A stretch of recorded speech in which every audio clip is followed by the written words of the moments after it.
Everyone, welcome to Let's Crack UPSC CSE in English. About me, I am Sandeep Bhushan Thummala and my credentials are I have 8 years of teaching experience for civil services. I teach international relations, internal security and in-depth analysis of the Hindu newspaper.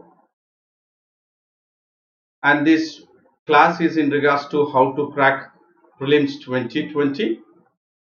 Prior to that, you have a notification, that is to subscribe the Let's Crack UPSC CSE, which is India's largest learning platform.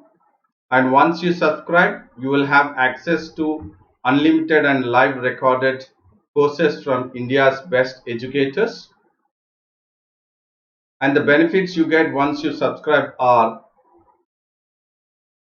you will have daily live classes wherein you can chat with your educator, engage in discussions, ask your doubts, and also be part of the answer polls. You can also have live tests and quizzes wherein you can evaluate your preparation with our regular mock tests and quizzes wherein you will get detailed analysis on your performance. You also have the structured courses wherein all our courses are structured in line with UPSC exam syllabus to help you best prepare for it. You also have unlimited access.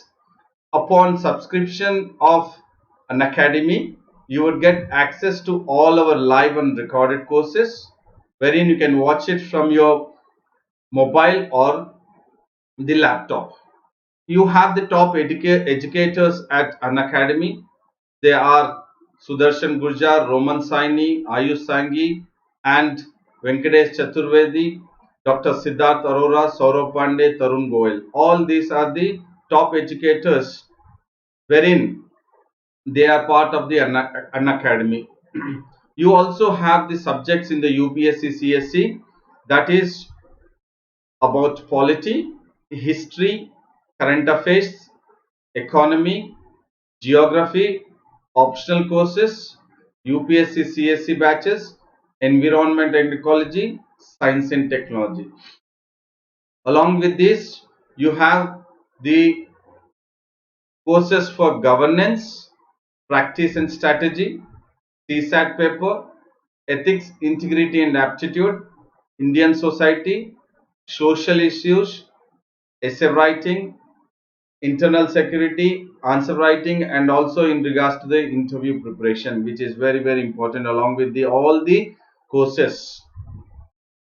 And in regards to the subscription, you have 12-month subscription and 24-month subscription, and the amount for the 12 months is the original price 40,000 and the amount for 24 months is the original price 48,000, but you can get or you can avail 10% discount when you are using my code SBT10 when you subscribe. Upon subscription, when you use my code SBT10, then you would get a discount of 10% and the price would come down up to 36,000. And when you are going ahead with 24 months subscription, the original price is 48,000, but upon subscription, when you are using my code SBT10, then you will get additional 10% on the 48,000 and the price would come up to 43,200. So it is always recommended while you are preparing for civil services, minimum of 2 years preparation is very important, and during this preparation it is that what you will get the benefit once you go ahead with the 24-month subscription. So if you go ahead with the 24-month subscription, you will be paying the amount what you would be paying for only 12 months plus 1 month. That means 40,000 plus 8,000, which is 48,000. So for 24 months, once you subscribe for 24 months, you are getting it for the amount you paid for 12 months plus 1 month. And again upon that, if you are using my code SBT10, this 48,000 again further upon 10%, you would be just paying rupees 43,200, which will be for the entire 2 years, wherein you can go ahead with all my classes, that is in regards to the in-depth analysis of the editorials and articles which will be useful for the prelims and mains.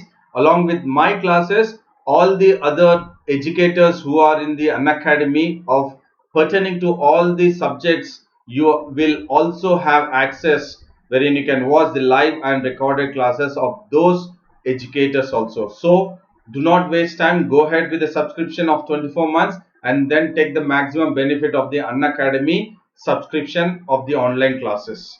Now coming to the class, that is the I go ahead with taking the class. Today's class would be in regards to analysis of the Hindu newspaper.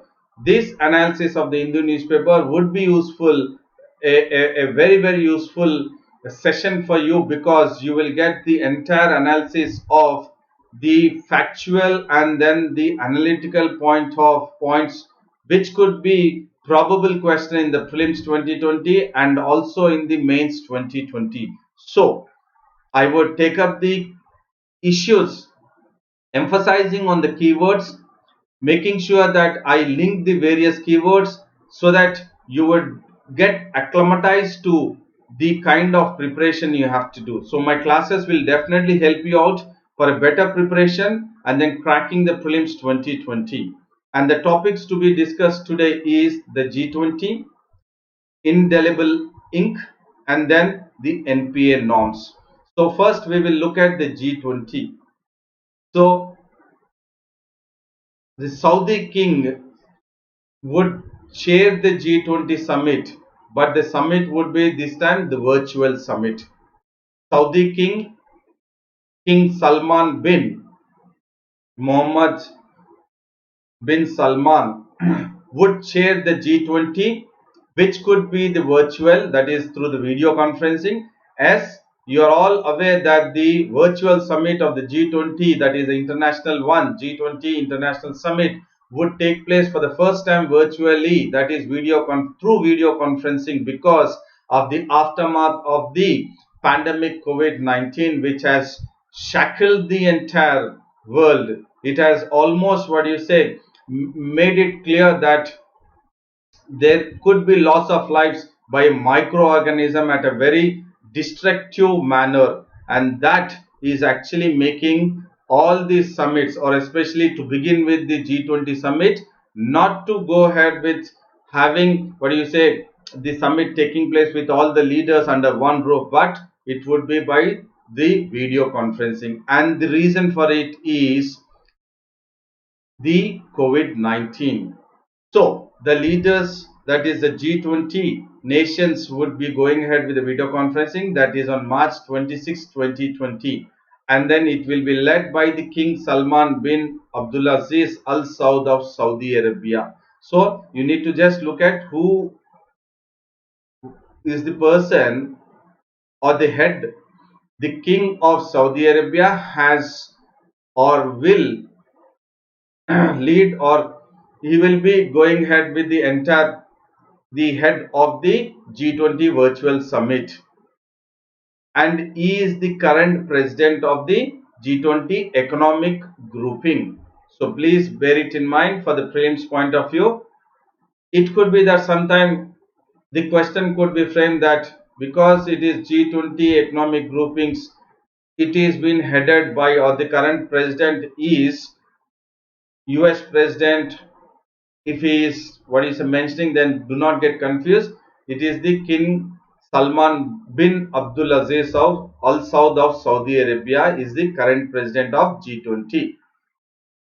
And then G20 members will be joined by leaders who are invited from countries, that is Spain, Jordan, Singapore and Switzerland. So it could be an analytical question in the prelims if the one of the statement is mentioned that the recent G20 virtual summit has invited which amongst the following countries, or if it is also mentioning the following countries in the statement that the recent G20 virtual summit invited Spain, Jordan, Singapore, Switzerland. If these four countries are there, then that statement is correct. If it is not Spain, Jordan, Singapore and Switzerland, or along with this some other countries added, then it is not correct statement. So In regards to the factual and analytical also, it is only the 4 countries which have been invited by the G20 members to participate in the virtual G20 summit: Spain, Jordan, Singapore and Switzerland. And along with this, you have the international organizations, that is the United Nations, the World Bank Group, the World Health Organization, World Trade Organization, FAO, that is the Food and Agriculture Organization, the International Monetary Fund, that is IMF, and OPEC, that is Organization for Economic Cooperation and Development. Sorry, it is OECD, not OPEC. I'm extremely sorry. So these are the international organizations which will be also part of the G20 summit, and the countries which were invited. You please try to emphasize on the two different keyword, that is countries and then the international organization. Countries invited are the 4, that is Spain, Jordan, Singapore and Switzerland. And in regards to the international organization, it is UN, WB, WHO, WTO, FAO, IMF and then OECD. So these are the international organizations which are also part of the G20 summit.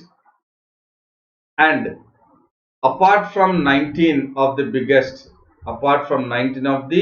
economies, because G20, when we said, it is G20, 20 countries are together. Apart from the 19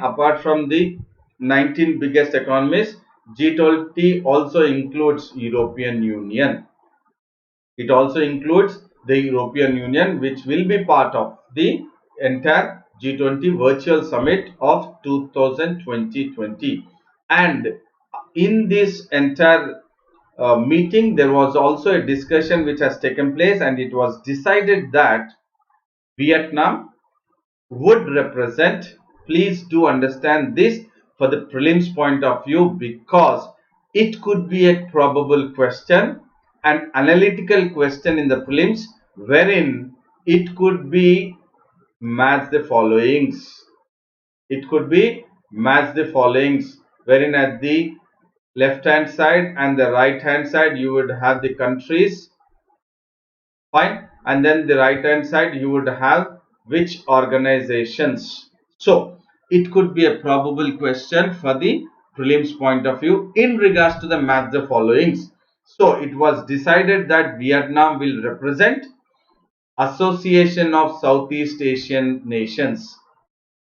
Association of Southeast Asian Nations. And then South Africa will represent the African Union, and United Arab Emirates, that is UAE, will represent the Gulf Cooperation Council, and Rwanda will represent the New Partnership for Africa's Development.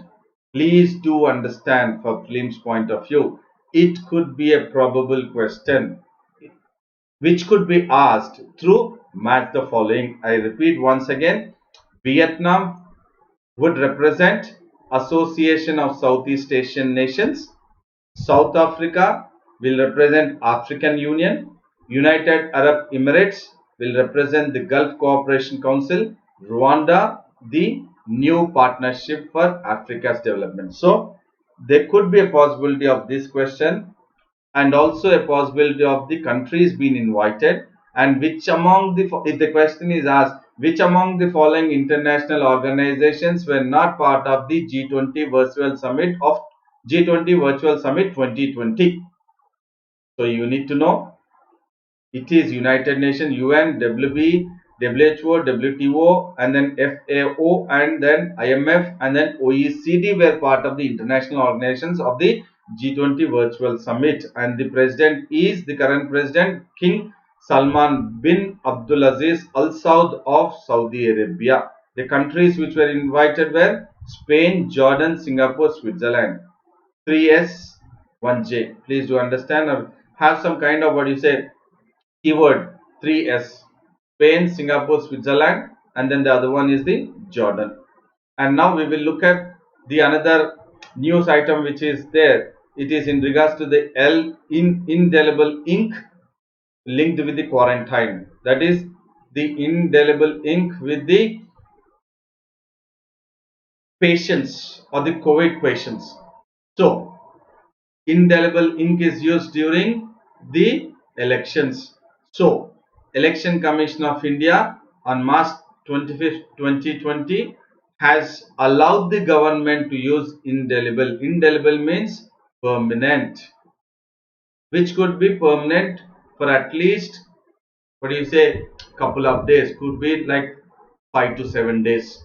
This is an indelible ink which actually used by the Election Commission of India during the election or the voting when it takes place. So that is being used now, and Election Commission of as India has allowed the government to use that. Why? Because it will mark the people. It will mark the people that they have been ordered for quarantine and that they have to be at home because of the extraordinary circumstances what the country is facing. And then once you are, what do you say, detected that you have the symptoms for the COVID-19, and then the persons have been tagged with the indelible ink that they have to be quarantined and they have to be at home. Social distancing has to be maintained so that the virus do not spread virulently. And in a letter to the Health and Family Welfare Minister, the EC wrote that it has taken the suo motu decision. This is very, very important for the prelims point of view. If it is asked in one of the statement that the Election Commission has taken the decision or it has allowed the government to use the indelible ink as a suo motu decision, then you should not get confused, as this is not pertaining to any legal, what do you say, complication. That is, it is not anything in regards to the suo motu cases. It is not related to any what do you say, court cases. Then probably the suo motu, the keyword doesn't actually fit here. While sitting in the examination hall, you should not start thinking in this way. But actually, the Election Commission has taken this as a suo motu decision to allow the use of indelible ink with certain conditions. This is important. So when I am taking up this, what do you say, explanation, I am going ahead with the explanation to make it very clear that you have a wide understanding about each and every, what do you say, issue, which we can try to link it with the two different what do you say, keywords, and then it would be easy for you that you will not have any kind of doubts arise or which will arise in your mind while you are sitting in the examination hall. So it is a suo motu decision by the Election Commission, and indelible ink is being used to the persons who are ordered to be quarantined. And then Election Commission wrote that according, so you have a rule, that is the rule is rule 49K of the conduct of election rules 1961,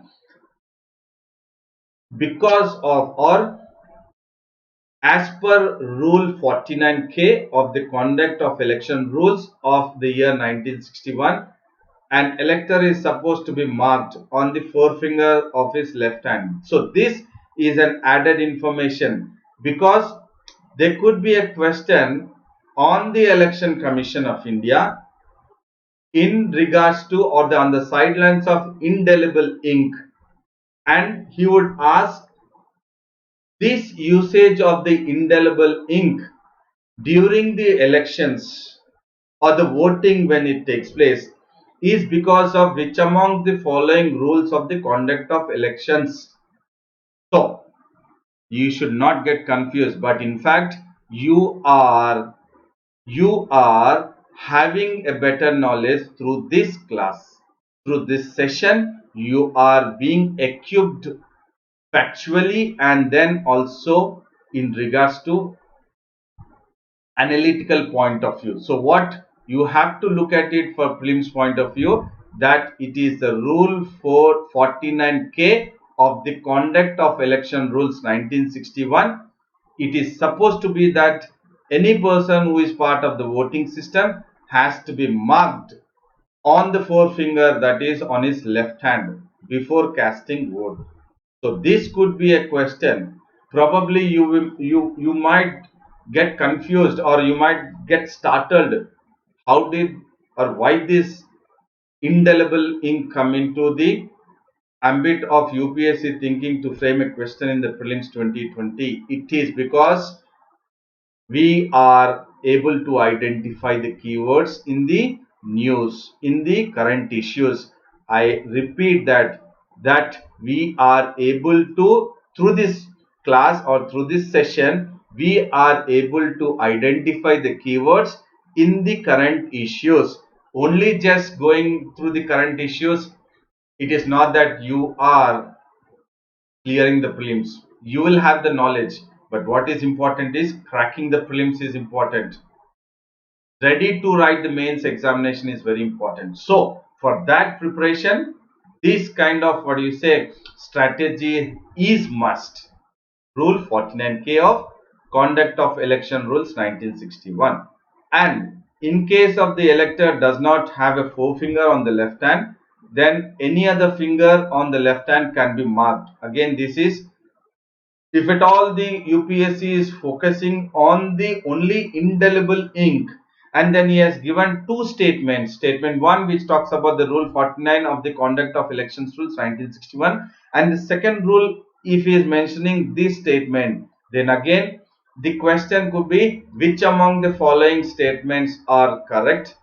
That is statement 1 or statement 2 or statement 1 and 2 or none of the above. So in that case, if the elector does not have a forefinger on the left hand, any other finger on the left hand can be marked. So this is as per the rule of 49K of the Conduct of Election Rules 1961. So if the elector doesn't have the forefinger on the left hand, any other finger on the left hand can be marked.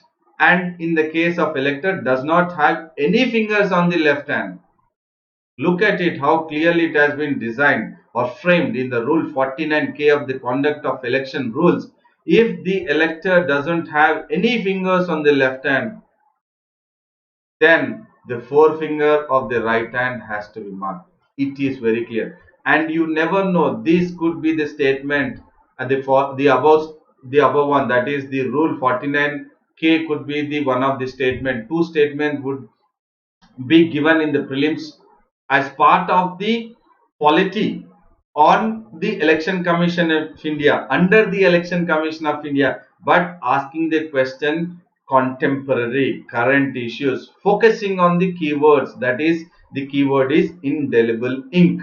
So take it for granted, this explanation will definitely help you out. And the next one is, the Election Commission said the authorities should be directed not to use the ink on any finger of the left hand. That is, this is being directed to the authorities, that is in regards to the government authorities, that is in regards to the Health and Family Welfare Ministry, should not, or it should be used only here. As you are looking in the newspaper, you have it that it has been put on the hand that it should not be used on the any fingers. And the next one is in regards to the finance minister writes to RBI about relaxing the farm loan, that is the NPA norms. What norms are they? They are non-performing asset norms. So they were, what do you say, norms which were taken up by the RBI, and what the finance ministry want is now that they wanted the norms to be relaxed so that it will be useful at this moment when there is the economic crisis taking place, or else the country is experiencing the economic crisis. So because of the spread of the COVID-19, We have seen that the country has gone ahead with the lockdown, and that has impacted the economic and other activities. And this, because of the impact of the economic and other activities, because of the national lockdown, the entire, what do you say, economy or the other activities have come to a standing, or it has come to a standstill. That is, it has gone ahead with the total halt. And because of the, what do you say, entire standstill, the industries and also the bankers, that is, the industries and the bankers have demanded for relaxation in bad loans norms. This is very, very important for prelims point of view and also for the mains point of view, so that you will be ready, or you will have the entire information, a detailed information about the NPA norms. It is not just as a civil servant aspirant you are aware of the NPAs, non-performing assets. No, we need to know the NPA norms which were drafted by the RBI. Please do understand, drafted by the RBIs, so that the RBI considers which are the one which are getting into the NPA, and they are, what you say, bankrupt. Once they are bankrupt, then what kind of norms the RBI has come up, and how the RBI is actually into the position to, what you say, get back the money to the NPAs. So this is very important. Relaxation in the bad loans norms. Norms. What are the norms? What are the rules, regulations, or the conditions which have been put forth by the RBI in regards to handling the bad loans, in regards to handling the NPAs, in regards to handling the non-performing assets? So, for prelims and mains point of view, it is very, very important that you focus on the norms in regards to what they are for the NPAs. I will definitely explain all that, but you have to focus this keyword. Why? Because the need for the government is economic stimulus to take place. There has to be economic stimulus, which is the need of the hour for the government. So the finance ministry has asked the RBI, finance ministry has asked the RBI to relax. This is very important. It is not asking to entirely change the norms for the NPAs. It is asking, the finance ministry has asked the RBI to relax, to have some consideration upon what? Upon asset classification norms. Upon asset classification norms for short-term agricultural crop loans. This is very important. This is very, very important for the mains point of view, which could be a probable question in the economy, mains economy. So, the finance ministry is asking to relax the norms, that is the asset classification norms for short-term agricultural crop loans. So the government is worried about the farmers. The government is worried about the farmers who have taken agricultural crop loans, and then later on, because of the stress, that is, I'm talking about the activities which have come to standstill, because of that the agriculture sector would or is under the stress, and because the agriculture sector is under the stress, thereby they will not be able to pay the crop loans, that is the agricultural crop loans, because of the stress they are facing, that is the agricultural sector. So for that reason, the finance ministry has come to the rescue of the agricultural sector, that is to the rescue of the farmers, that it is asking the RBI to relax the asset classification norms in regards to the short term agricultural crop loans. So this is very important, wherein some kind of relaxation can be done to the farmers at this situation when the entire nation is under the lockdown. So look at the various measures the government is coming up to make sure that it is saying that we are with you, we are with the farmers, we will take care, don't worry, we will come out with the alternative measures. And this is how you need to look at when you are preparing for the civil services, that is finance ministry to the RBI in regards to the asset classification norms about the farmers who have taken the agriculture crop loans, which is pertaining again to the agricultural sector. So the finance ministry is worried about the agricultural sector. On the whole, we can sum up these two, what do you say, paragraphs as finance ministry is concerned about the agricultural sector. And then the next point here is the agriculture ministry is considering the extension of the interest subvention. What is subvention? That is the interest money what the farmers have to pay for the scheme, that is in regards to the farm sectors. So it is asking the extension, that means it is asking more time so that it can pay the interest money of the scheme, that is the agricultural crop loan for the short term. So it wanted to extend, it wanted to give some more time for the farm sector, where in turn it would relax the NPA norms. So how the agricultural ministry can consider the extension? So it can consider the extension only when there could be relaxation to the NPA norms. Please do understand the linking. It is very, very important. The kind of request put up by the finance ministry to the RBI. Again, RBI has to, what do you say, go ahead with, or the finance ministry has to go ahead with the agriculture sector. RBI also should think about the agriculture sector, and then the picture comes with the agricultural ministry, which should consider the extension of the interest payment of the interest. So once consideration can be taken into point only when there is relaxation of NPA norms. So ultimately it is the RBI which has to take a call in regards to the relaxing the farm loans, relaxing the NPA norms itself for the agricultural farm loans.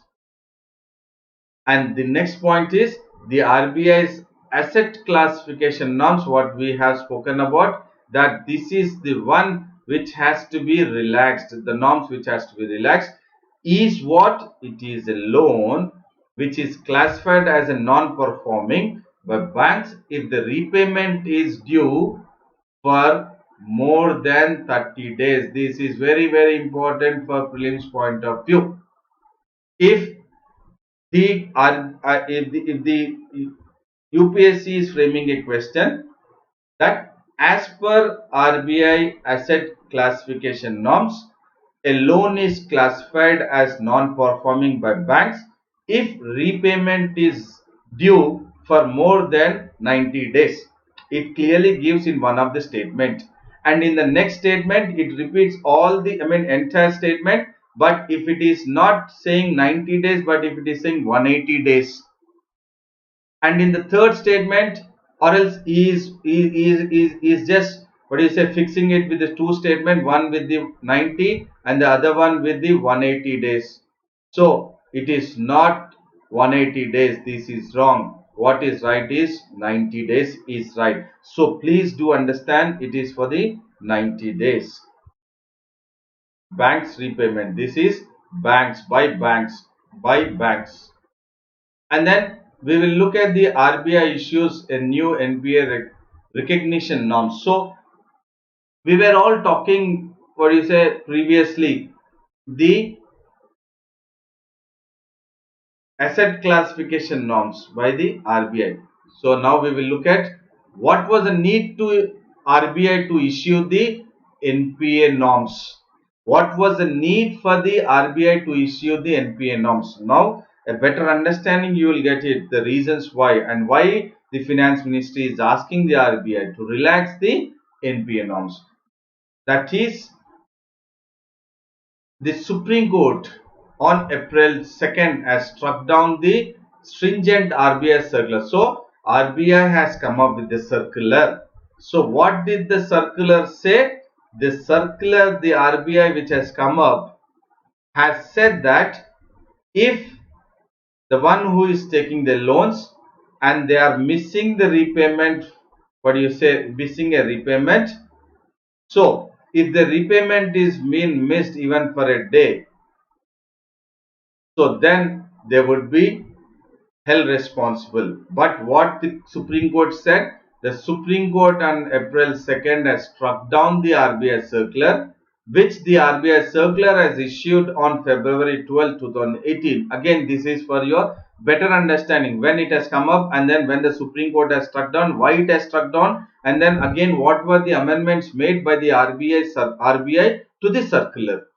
So it has, what do you say, issued on February 12, 2018 to resolve the bad loans. The intention of the RBI to come up with a circular is to resolve the bad loans, or to make sure that the NPAs are not high. If at all the NPAs are emerging, they have to make sure that they have to make again, or they have to take back the money from the bankruptcy, the state of bankruptcy, under which a company could be labeled as NPA if it missed repayment for a day. Banks were asked to find a resolution within 180 days, or else it should be sent to the bankruptcy courts. I will explain. What it says is, the circular said, or the RBI has issued a circular in regards to resolving the bad loans, wherein it said that under this circular, wherein a company which is labeled as an NPA, a company which is labeled or considered as a non-performing asset, if it misses a repayment even for a single day. Look at it, very stringent. Look at the circular, it is very stringent. If the company, the one which is labeled as a non-performing asset, if it has missed the repayment even for a single day, banks were asked to find a resolution. That means this RBI circular is empowering the banks. Please do understand my explanation. Please do understand my explanation. The RBI circular is empowering the banks that any company which is labeled as NPA and missed out the repayment even for a single day, it is empowering the banks to find a resolution within 180 days. If there is no resolution taken up by the banks within 180 days, it should be sent to bankruptcy courts, and then insolvency and bankruptcy would come into action, and then that will decide, and then later on all the attached assets will be taken into consideration, and then the repayment can be done. So please understand the entire RBI circular, because if you are able to understand this RBI circular, take it for granted, for prelims point of view, when you are writing an answer, you will have a better understanding. Thereby, if a question is framed on the RBI circular, linking it with the NPA norms, you will not be confused, but you will have a clear thought in your mind to go ahead with the right answer in the UPSC prelims 2020. And the next point is RBI on June 2019. So why it has gone ahead with a new framework for resolution? Because this stringent measure taken by the RBI, which was issued by RBI, that is a circular for a day, was not accepted by the Supreme Court, and Supreme Court has struck it down on the April 2nd, 2019, that this circular is not right. It has struck it down. Please do understand, the Supreme Court has struck it down. Because it has struck it down, then the RBI on June 2019 has issued a new framework for the resolution of the one that is in regards to the bad loans, replacing the previous norms. The norms which were quashed or which was struck down by the Supreme Court in the month of April, and then it has replaced with one day to the 30-day gap. Please do understand. Earlier, it has come up with 1 day. Now, because the Supreme Court has struck down in the month of June 2019, again RBI has come up with a circular with the amendments done to the existing circular, that instead of a day, it has given 30-day gap. This is very important. The new norm framework for resolution. Resolution by whom? Resolution by the banks. Resolution by the banks. That is, they can go ahead with the one who is not or miss the repayment for 30 days, then the banks can find a resolution, and then this is 30 days instead of 1 day. Please do understand the analysis what I am going ahead in this session for the benefit of the viewers and benefit of the civil servant aspirants who would be taking up the prelims 2020. And then the new framework for resolution. So what are the framework for the resolution?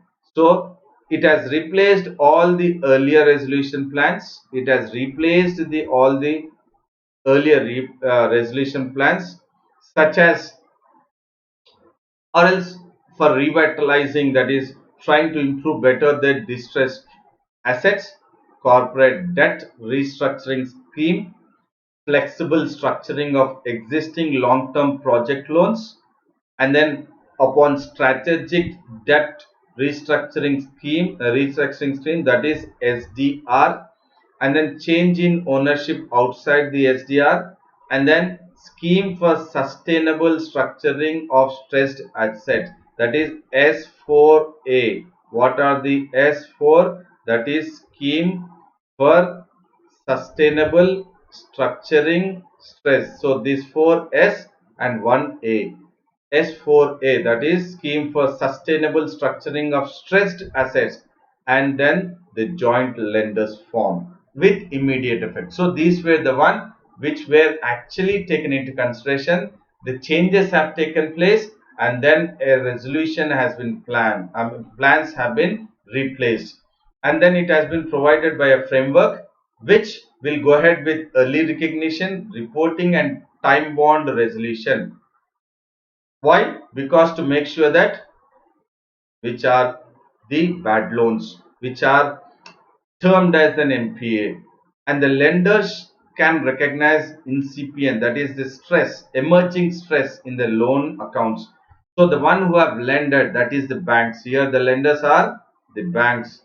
So the banks can recognize the emerging stress in the loan account, because they would certainly keep a track on the crop loan or the agricultural crop loan accounts by the of the farmers. So when they are keeping a track of it, and when they could recognize, when the banks or the lenders can recognize that there is a stress in the loan accounts, immediately on the default, that is the farmer in this case, they can classify such assets as special mention accounts. Again, for prelims point of view and again for mains point of view, keywords when you are trying to put in your answer, what is SMA, that is special mention accounts in regards to the new framework for resolution. So the banks can go ahead doing this.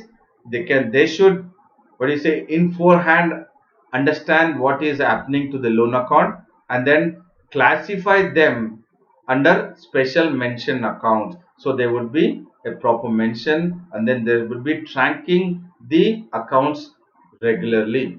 And the lenders should initiate the process of implementing resolution plan. This is also a, what do you say, important keyword, that once they identify that special mention accounts are identified, so they can initiate the process of implementing the resolution plan even before the farmer would be a default for the crop loans. And once the borrower is reported to be a default, that is looking at the accounts and then implementing the resolution plan. So first is what? First is the SMA, special mention accounts, and the second process is the resolution plan, that is RP. special mention account SMA, and then RP, and then immediately once they are reported as a default by any lenders, it could be bank or any financial institutions, or it could be by small finance banks or NBFCs. That is, when we're talking about the lenders, that means it is not only just banks, it is also the small finance banks or NBFCs, non-banking financial corporations, or any financial institutions, or it could be any lenders also. So these lenders can undertake prima facie. That means they can understand it that yes, this is the first impression that we can review the borrower's account, that is SMA, and then the reviewing of the borrower account would take place within 30 days as per the RBI resolution plans for the tracking of the NPAs. And the lenders are free to, and the lenders here are free to initiate legal proceedings. And all this what I am saying are part of the new framework for resolution. So we are discussing the framework for resolution. And in case of RP, what is RP? After SMA, I said it is RP, that is resolution plan has been implemented. So all the lenders or the lenders who are involved, they shall enter into a inter-creditor agreement. Again, this is very important for the prelims and mains point of view. If a question is asked in the prelims in regards to analytical, that is inter-creditor agreement can be taken up by the lenders, or and the borrowers, can be taken up only by the borrowers if these are the statements in the the prelims 2020 question. Then the inter-creditor agreement as per the framework for resolution, it is only done by the inter-creditor agreement during the review period to provide the ground rules for finalization and implementation of RP. What is RP here? It is a resolution plan. So that is in respect of the borrowers with credit facilities. So here what is important we need to focus is inter-creditor agreement. Why inter-creditor agreement is can be or shall enter into inter-creditor agreement during the review period, so that it provides the rules. Rules for what? For finalizing and implementation. What to finalize and what to implement? To implement RP. What is RP? It is a resolution plan. Why this resolution plan is taken up? Because it is taken up before the farmer becomes a default. That means before it is the special mechanized account it is identified. So this would be in regards to the borrower, in regards to its credit facilities from more than one lender. When the borrower has taken the amount or the loan from more than one lender, then there is a importance or the emergence that they can enter into the one concept, that is inter-creditor accounts. So we have looked into various aspects in regards to the prelims point of view, and my intention was to make sure that you are definitely getting into the mode or the strategy wherein it will be useful for you to crack prelims 2020 without wasting much of time in the examination all thinking about which is right, which is wrong, because what is right I am trying to provide you through this session. So I hope the entire session was helpful, informative and knowledgeable for you to be better equipped for the civil services preparation, that is cracking prelims 2020, and for the descriptive or comprehensive preparation for the mains 2020. So I hope it is important for you, knowledgeable for you, you liked it. Please do like it, please do subscribe it, please do hit the bell button for further notification when you're watching the YouTube, that is Let's Crack UPSC CSE English. And you can also go ahead with subscribing this channel, and you can use my code, that is SBT10, that is Sandeep Bhushan Thummala 10. When you use my code while you are subscribing for the Unacademy, that is Let's Crack UPSC channel, you would get additional 10% on the amount what is prescribed. So take the maximum benefit of it and then go ahead with subscribing, wherein you can have more classes, that is my live classes, which will be helpful for you for glimpse. And then I think it was important, and then it was a very good session for you. Thank you. See you tomorrow at 8:30.